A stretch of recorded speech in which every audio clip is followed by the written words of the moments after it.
Hi, everybody, and welcome back to this episode of Nick Talks. This episode's amazing guest is Tom Cridland. I met Tom approximately just probably over 2 years ago. I'd gone through my horrendous 2020, and Tom contacted me after everything was resolved and said, "Hi, I've got a podcast. Would you like to come onto it?" And it's called the Greatest Music of All Time podcast. And I thought, I think he's got the wrong Nick here. He must be Nick Kershaw or someone like that. It's not Nick Buckley. What do I know about music? I'm tone deaf. So we had a chat online and he said, "Oh no, I'm really interested in your story." He'd just read and spoken to Douglas Murray about his book at the time and The Madness of Crowds. And my sort of story fitted in a little bit with that book. So I went to his podcast. Great guy. We had a great chat. And then when I started my podcast, I thought, I need to get Tom back onto this onto my podcast so we can find out what's been going on over the last 2 years. So like I do, I had a quick look. Well, first of all, I'd already was following him on YouTube. I've seen some of his YouTube podcasts over the last couple of years. So I knew he was heavily into music and I knew that he tours and he sings himself. And then I did a bit of research and we'll get into the research in a minute. But what came out of that research when I read about him was he could be a poster boy, not only for my charity, but for all the work I've done in the last 2 decades. I'm going to get into that because here's a man who realized his life wasn't great and realized the path out of that was personal responsibility. And he jumped on that path. And I'm presuming he's never looked back. But let's get into that now. So welcome, Tom. Welcome to the podcast. Thanks for having me, Nick. Really good to be talking to you again. No, fantastic. So I was just saying that you started, well, not from birth, but you found yourself in a dark place in life and things weren't going your way. And then you decided to do something about it. Could you give us a few minutes on what that was?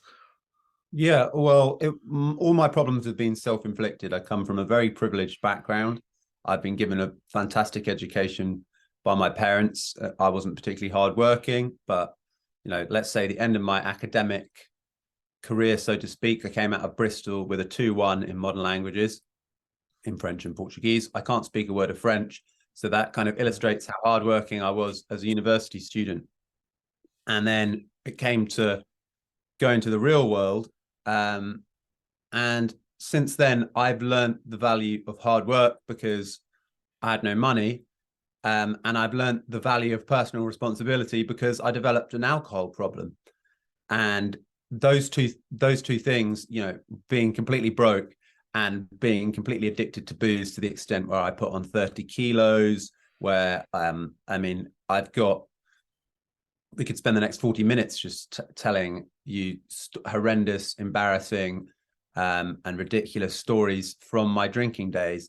So my alcohol problem and the fact that I needed to take personal responsibility and make some money have contributed to me turning my life around, having to fix these problems. So, I wouldn't say that I suffer from any sort of disadvantage in life. Quite the reverse. It's self-inflicted problems that I've had to solve, but I've recognized that, and I'm very glad that I have done that rather than coasting or continuing with these issues that can essentially destroy a life. And alcohol destroys many lives. I know that from my family.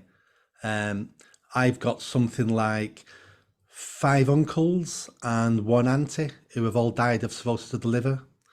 My dad died alcohol related. My dad was in a car on Halloween when I was 6 or 7 years old with his best friends, both drunk. His mate was driving, but his mate had the sense to put his seatbelt on. My dad didn't. My dad went straight through the windscreen when he hit the lamppost. So alcohol, in lots of different ways, kills lots of people. So it's not just a cirrhosis of the liver; it's suicide. Most male suicide, they're drunk when they do it. Violence. Alcohol. If someone invented alcohol today, it would never get a license to be produced and sold.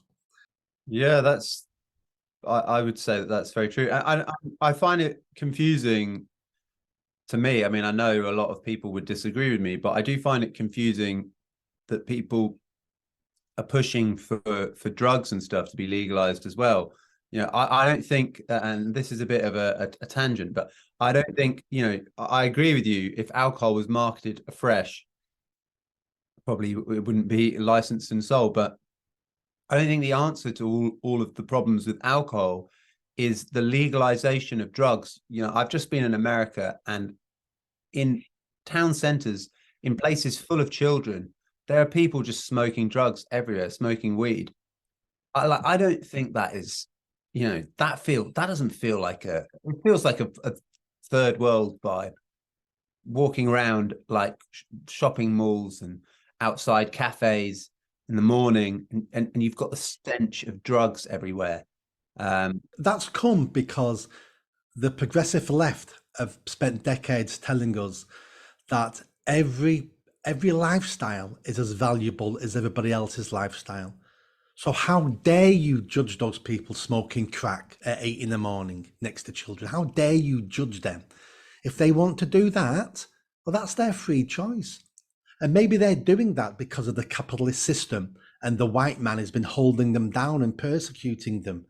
So we keep giving broken people the opportunities and the responsibility to kill themselves, and it's suicide. I've done a lot of work with the homeless in Manchester, and I say to people all the time, if somebody was sat outside, Tesco's in the city centre with a sign saying, I'm saving up to buy a knife to slash my wrists, would you give them money? And they go, no. But when he's sat outside Tesco's with a sign saying, can you spare a few coins? And you give him money and he spends that on drugs that are slowly killing him over years, you give him money. So why are you against quick suicide but not slow suicide? And it's because we've been fashioned now to believe that every lifestyle is exactly the same. I've got so many opinions and views on the drug trade in the UK, but I think that's a discussion for another day. Let me follow up that with a question to you. Was there a specific moment when you were drinking too much, when you went, things need to change, or was it a gradual process?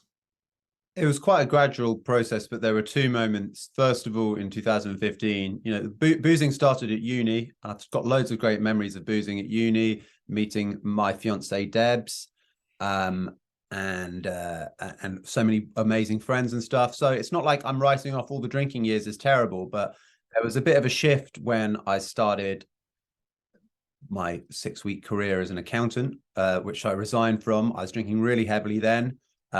And I didn't know how I was going to make any money. I couldn't really hack it in an office, which I'm still kind of ashamed of, because it's like, if you can't hack it in an office, if you don't have the discipline to work in an office, then what sort of a person are you? But I realized that I wasn't finding that fulfilling, and I started my clothing brand, and things professionally have moved since then. But so the first kind of turning point was 2015.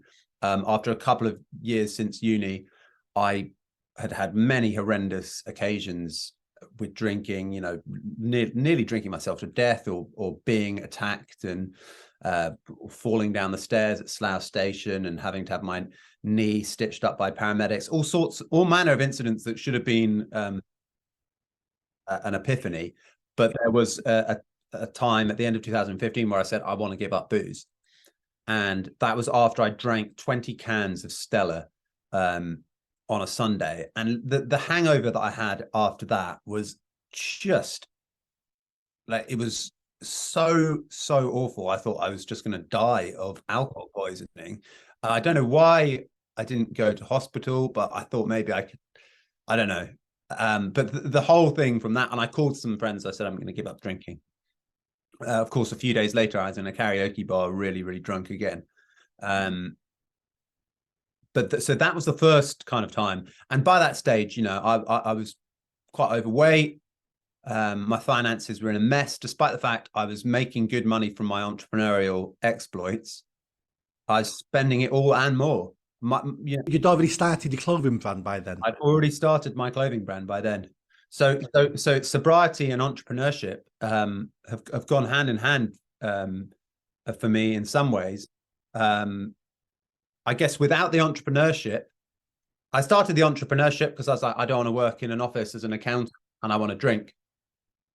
So I started the entrepreneurship, had some success, but ruined all the success because I had a drinking problem. Yeah, exactly. And in the end, my love of finally like having some respect for myself, that won over my laziness and over my addiction. So in 2017, I mean, it's not even like the worst drinking story by any stretch of the imagination, but it was.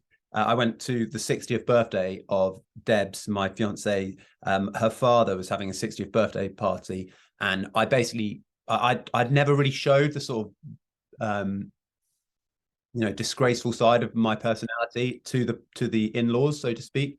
So they saw me absolutely plastered. We'd gone to this really nice restaurant, like private room and everything, and I was just there, like not saying a word, so drunk, just picked up my entire pudding with a fork and ate it in like one mouthful, and that, thinking that I was funny, but actually I was just being a dickhead. And then when I woke up the next day, I just felt so ashamed of myself. So there have been way more dangerous drinking stories, but that was the one. So October the 13th, 2017, I just decided to take it day by day, give up drinking. And so that was the moment where I took some accountability for my drinking. But it's been two stages. Like the first stage was discovering hard work, but kind of wrecking it with alcohol and alcohol. Well, at that point, then you thought you could do both. You Oh thought yeah. you thought I can carry on drinking because look how clever I am. I've set up a clothing brand company and I'm making money. Look how clever I am. I can drink and do that.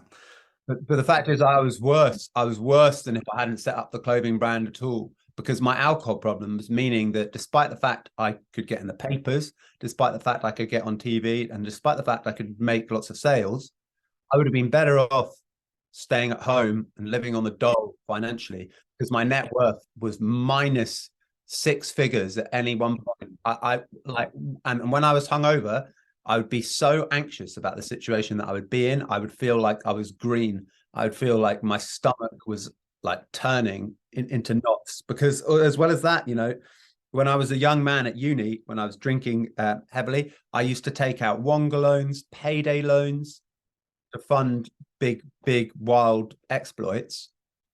And so, I couldn't get a loan from the bank to fund stock orders for my clothing brand. I would have. Let's get into is it called 30 years? 30-year clothing. Right. So let's talk about that. So I think let's put to bed now the problems you overcame. So let's talk about your 30 years clothing, where the idea came from. How did it go? How's it going now? Let's talk about that. So the 30-year clothing brand started when, as I mentioned, I quit as an accountant, couldn't afford my rent. I was living in London and I needed to start a business because I felt that was something that I would actually do some work towards my best chance of staying afloat. So I started a business selling trousers, and it wasn't great by any stretch of the imagination. The £6,000 government startup loan was drained pretty quickly. And it was kind of make or break. I have to do something that's going to cut through the noise. I have to get some sales. I have to get some traffic. And I thought, okay, well, we've got to come up with a great idea, with a constructive, a genuinely good idea, something that's going to market itself and something that's not going to be too costly. So I thought, I looked at what the media like, because I was going to need to get into the newspapers and on TV to sell my product, because I had no way of doing social media ads. And I hadn't really discovered YouTube and things like that at that stage. So I came up with this idea of a sweatshirt with a 30-year guarantee. So I went over to Portugal. I found a company who'd been making sweatshirts for over 50 years. And they showed me sweatshirts that had been made right at the start. And they were in perfect condition. And so I've said to them, could we make this the 40-year sweatshirt or the 50-year sweatshirt? But we settled on 30 just to be extra safe. So these were products being made in Portugal already. But they hadn't got a brand to sell them. They didn't really make sweatshirts, this supplier. They made other things for other clothing company, but they had the capability to make these products. And since then I've worked with multiple different suppliers, but the overriding thing that cut through the noise and got this clothing brand started was saying, I'm going to guarantee my sweatshirts for 30 years to my customers. So you're going to have a sweatshirt that lasts 30 years. In any case, we'll repair it if it needs to be repaired. We'll replace it in the unlikely event that that's needed. But you've got a pledge from us. You're going to keep your sweatshirt for 30 years. And that simple idea, as innocuous as it sounds, and this was 2015. So I guess there have been a lot more sustainable fashion ideas that have come since then, and all sorts of ones, using like salmon skin and, sustainable, like making sweatshirts out of like moss and like really kind of like they've got whole labs where they're doing this stuff now, and they're funded by billionaires. But back then, this simple idea has still continued to work today. So that one idea resulted in this business going in all the papers, on TV. We went over to America. We got offered a shop with no rent for 2 months in London. And it just changed from being a startup in the kitchen, boxing up the orders to myself, to a great business, and it's still one that I run today. And there was one turning point has been, or one big decision was right at the height of all the press coverage. I was going to raise investment, and I decided not to because I wanted to keep my own autonomy over it. I didn't want a board, or I didn't want like If you can do it without a board, don't get a board. Judging by your experiences, Nick, there's no way of me being a victim of the so-called cancel culture, because there's I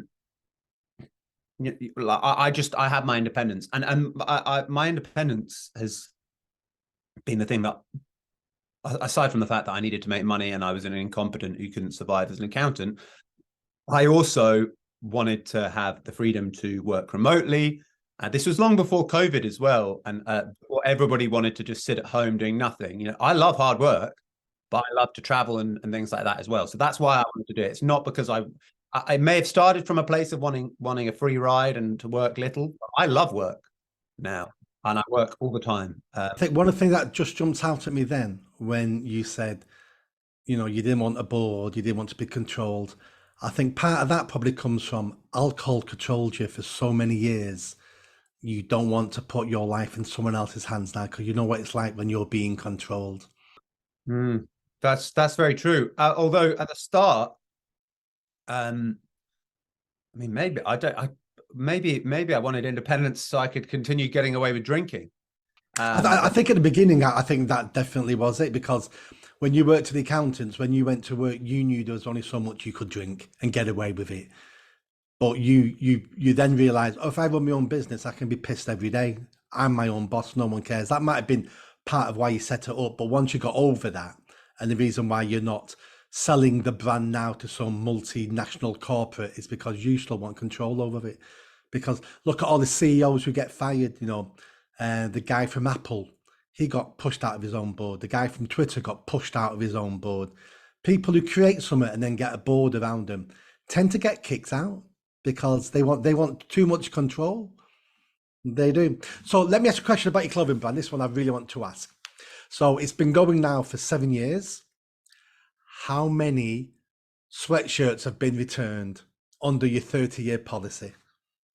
Not very many. I wouldn't know the exact number, but it's 10, there are 100. I would say fewer than 100. Fewer than 100. Yeah, hardly any. Most weeks go by and you don't hear of one getting returned. Yeah. Oh, fantastic! So there have been some return, and I do like that, because firstly it shows that they're well made. They've got a lot of them have a long way to go. It's only been 7 years. Yeah.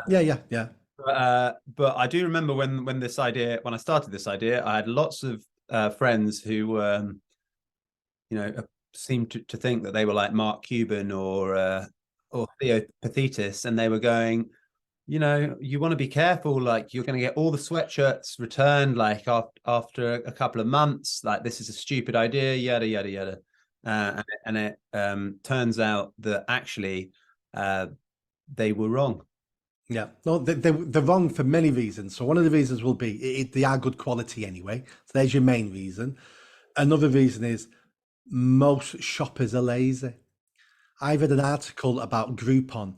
So you know Groupon. Groupon is where you buy a voucher to get it redeemed in a restaurant or somewhere or a theme park, and you buy the voucher off Groupon, and I can't remember the exact figure now, but it was higher than you would imagine of how many Groupon vouchers that are purchased and never used. So these are people who have bought something and then never go get it because they forget, life's too busy, I can't be bothered, it was only 20 quid. So there's several reasons, but the main reason probably is the quality. No, but I think there is something in that. Is that if people might forget or whatever. I mean, I hope it's not, because you know that then they might remember, and then it would be not a, you know, it wouldn't be as good a product as I think it is. But I think that there's definitely some truth in that, for sure. I think that's very astute. So then so your clothing line started well, it's still going well. How did you get into the music side of things? Was you always interested in music? I know that your book said you started teaching yourself to play the guitar. It was the piano It was in the lockdown. piano in lockdown. So tell me about how you got into the music side of things. Then we can talk about some of the stuff you've been doing. So I got into. I was always a big fan of music, Beatles, and then Elton John. And a big supporter of my clothing business was Elton's drummer, who's Nigel Olsson. He's been with Elton since Elton went by the name Reggie Dwight. So he's been there since day one, Nigel, over 50 years. And he's taught me a lot about humility, and being modest, and not putting yourself first, not needing to be the star, etc., etc. You know, he is one of the most humble people out there, working at the highest level for 50 years and not being arrogant and self-centered, and just always doing a great job. But so he has been pretty inspiring. But in terms of the music myself, I basically replaced drinking with music. So I was a huge fan. I was friends with Nigel, who wore the clothing from my clothing brand, and you know, we went to loads of Elton gigs to visit Nigel and stuff like that. And I'm a fan of all types of different music, as is apparent from the podcast. But when I gave up drinking, I thought I'm going to need something to kind of work at, like a hobby, and that turned into me writing music, learning to sing, and eventually learning to play the piano, because I like entrepreneurship, as it has been apparent as well, probably from my conversation so far. So I started playing the piano because I wanted to do an Elton tribute. I wanted to do an Elton tribute because I was writing my music, doing originals. I did a tour of every single state in the US, which led to me being invited to perform my own music that I wrote around the UK with a big band called the Stylistics. So I was playing theatres to 2,000 people a night, and this was after a couple of years. But the fact is that money wise, I was making nothing from my own music. So I still write my own music, but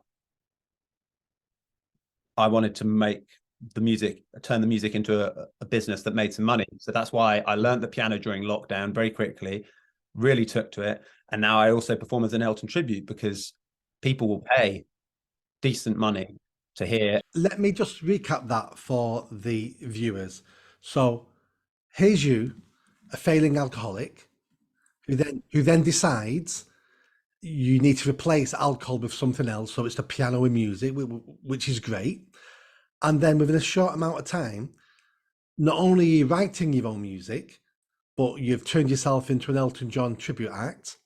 You've then toured America. So we're not talking about pubs in the city where you live. You know, you've toured America. You've been to every state in America playing. And then you've toured the UK with the Stylistics, did you say? Yeah. Yeah. I mean, that's why I said at the beginning of this that you're a poster boy for all the work I've been doing over 2 decades. So when I'm telling kids on the street, everything is possible. It requires hard work. It takes some luck, um, and you're going to need some help along the way. But nothing's impossible, and everything you just said then just makes me smile inside. That the message I've been giving young people is the right message because everything can be achieved. And would you agree with me when I say it requires hard work, luck, and some help? Yeah, I agree with you completely. And it also requires the underlying motivation of just knowing that you've put in the work, because with the music stuff, there's a lot of, like along the way to do that, alongside doing the clothing stuff and alongside doing, I mean, arguably my main business is the marketing business where I work on marketing and PR, for other brands which came out of the clothing business. So alongside those two, the marketing consultancy and the clothing thing, I was also, basically working 24 hours a day, because the music stuff is very difficult, particularly when you've not had training. So I'm not trying to make it sound like a sob story, but like like at the end of the day, there's a lot of time that gets spent on music where you don't get anything for it. Unless you're getting streamed a lot, you're not going to make any money from recording music. But recording music takes a long time, and then like with the stylistics, that's an amazing tour, but are you making any money out of it? So if the motivation is not money, what is the motivation? Well, the motivation is just knowing that I'm not spending all my money like getting drunk, or worse, wasting my time, wasting my life as a drunk. It's that thing that you said at the start. It's like taking responsibility, knowing that our time on this earth is short, and so why not do stuff that's awesome and like just really kind of surprising. Like I was in a karaoke bar being told I was like a crap singer, like 2 years before I was performing with the stylistics in like big theaters. Like, I may not be Adele, but whatever, like I've still had a great ride doing music, and it's a lot more kind of productive and fulfilling. So it all comes down to that, really. It comes down to luck, as you said, and to taking some steps to put in the work, and asking for help. But also, just you've got to have that motivation. If your motivation is just to get drunk or just to do drugs or whatever, you won't get far. But if you suddenly get a bee in your bonnet that like it's got to be, you want to achieve something, and it doesn't matter how many people take the piss out of you, how many people tell you that it's not going to work, tell you that your idea is shit. Doesn't matter. In my case, whether it's been the clothing, whether it's been working in PR and marketing for other brands, whether it's been the music, whether it's been the podcast, every single idea, I've had people saying this is a shit idea.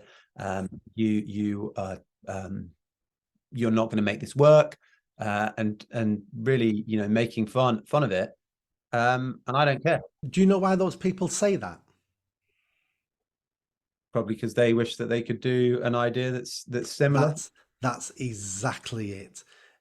So when people criticize someone else for having dreams, aspiration, aiming for the stars, and we criticize them because if you succeed and you gain your dream, that means I could have gained my dream if I'd have worked as hard as you. But I don't want to work hard, and I don't want to put myself out there. So if you succeed, then you make me feel like a failure, that I could have done something amazing as well. So I would rather have you fail, because if you fail, it then gives me a reason why I didn't try in the first place, because I would have failed as well. We gain some comfort knowing other people fail, because it stops us then having to contemplate our own personal responsibility. Yeah, I think you're absolutely right, Nick. It's very true. And it's important for people out there to remember when they're saying, I want to do something, and then they're maybe being knocked down a few pegs. At the same time, though, I would say a valuable lesson that I've learned is listen to, sometimes you'll feel people are knocking you down and kind of invalidating your dream, when actually they're just trying to help. There is something in that. Sometimes people may say things that are harsh, but it comes from a place of love, and sometimes they're trying to knock you down. There's a bit of both, and I think just, if not minding either way, letting criticism bounce off you, taking everything into account, being introspective, and trying to just work on yourself constantly without making it too emotional. Like, I've got a roof over my head every night. I've never been in any situations of real hardship. My problems are peripheral and first world in the grand scheme of things. And remembering all of that stuff is important, because then, like, no matter how serious a setback might seem in this kind of cushy Western first world context, no matter how bad things seem, like, there's always a positive to be drawn, and that just means that you can work harder on things that might seem more unrealistic, because what's the worst that's going to happen? Exactly. I mean, you should always take on board what people say, even if you think it comes from a place of malice. Always take it on board, because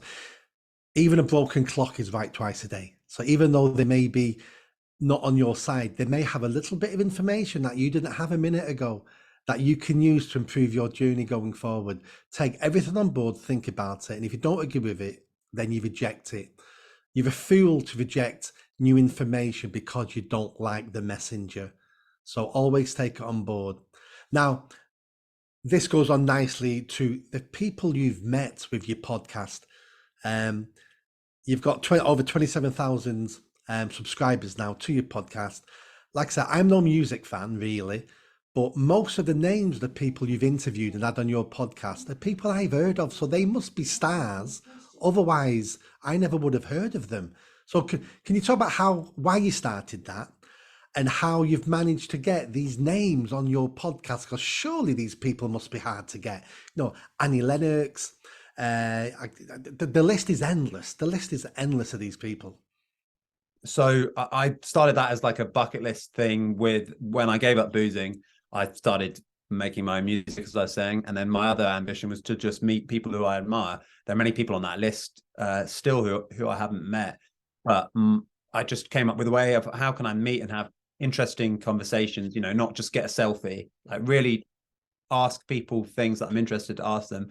I came up with a podcast, obviously, and especially since the pandemic, everybody has a podcast. Some are brilliant and some are not as good. It really varies. But there's certainly been an explosion in podcasting since then. And so, I guess my idea wasn't that revolutionary, but the thing that enabled me to get guests was calling it Greatest Music of All Time, buying the domain name greatestmusicofalltime.com. And the first people that I reached out, I said, I think you are one of the greatest of all time, and that's why I'd like to interview for this new series. And I also pointed to my history of music journalism, because I've written articles for DJ Mag and for the Huffington Post. Probably more importantly, I wrote some big articles that got a lot of traction. They got shared a lot. I wouldn't say they went viral, but they kind of went semi-viral. An article about Elton John and an article about George Michael in particular, after his death. So I was able to say, not only I've got this big name, greatestmusicofalltime.com, but also I could point to my music journalism. And so when I wrote those articles, I was just doing the clothing business. I hadn't got the podcast started yet. And I got asked by the Huffington Post, can you do an interview about your fashion? And then they said, do you want to be a contributor to the Huff Post for fashion and sustainability? Do you want to write articles about that? So I started doing that. And then I just said, because I felt like writing these articles, can I write this article about Elton? Can I write this article about George Michael? And again, they were like, I don't see why not. But it's not like, that's the sort of thing where some people would say, oh, why are you wasting your time with that? Like, what's the point in doing that article? Put yourself out there. How is anyone ever going to say yes to you? Well, exactly. But also, it's just like, you never know where things are going to lead. I just wrote those articles for pleasure.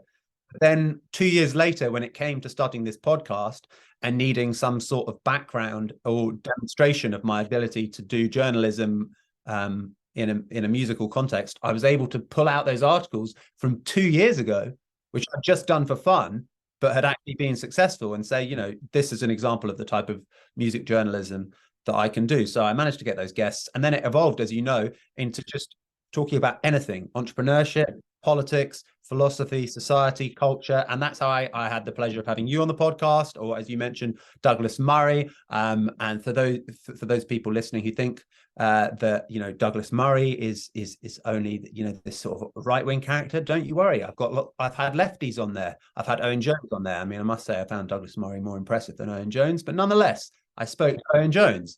So you know, the fact is that I grew not like beyond music, 'cause I still love music, and you could argue there's no growing beyond music, but the podcast, I've just learned so much from essentially having conversations with over 500 really impressive people. So it's been With the music artists we've been on, who would you say is your biggest catch to get on the podcast?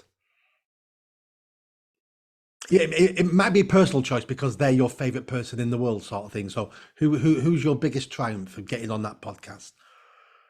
well, probably the biggest names are David Guetta and Chance the Rapper for the modern people, or for the older fans, probably Annie Lennox would be. For the real muso, kind of jazz musos, like I did the last ever interview with Chick Corea, which is before he sadly passed away. So that was a pretty unbelievable thing, especially for someone who knows.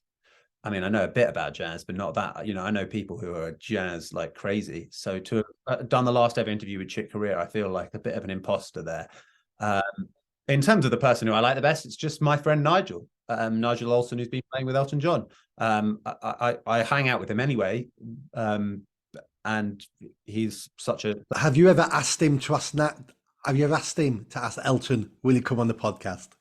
No, so that's what I was going to say. The reason why I say Nigel's my favorite guest, even though like probably we could have more of a fun chinwag off the podcast than with the formality of the podcast. I mean, not that it's like ridiculously formal, but the thing that Nigel has taught me, and the thing that the podcast and celebrity, you know, speaking to some celebrities has taught me, is that there's no such thing as a celebrity. Being a celebrity doesn't make someone interesting. There are people who have been more interesting than others. Some more famous people have been less interesting than, you know, maybe not as many people know Nigel's name, but I would never ask Nigel whether I can meet Elton, because he's had a whole lifetime of that. And to me, Nigel and Elton's guitarist, who's also been with him since 1972, David Johnstone, those guys are as big a stars as Elton John. They're just as talented. They've played just as many gigs. They contributed to all the big hits. When he's had them in the band, he's made good music and had lots of hits. When he's not had them in the band, he's had less success. They've been on most of his hits. They've played most of his gigs, and they don't get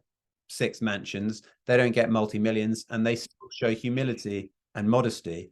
And I just think that there's a lot to respect about that.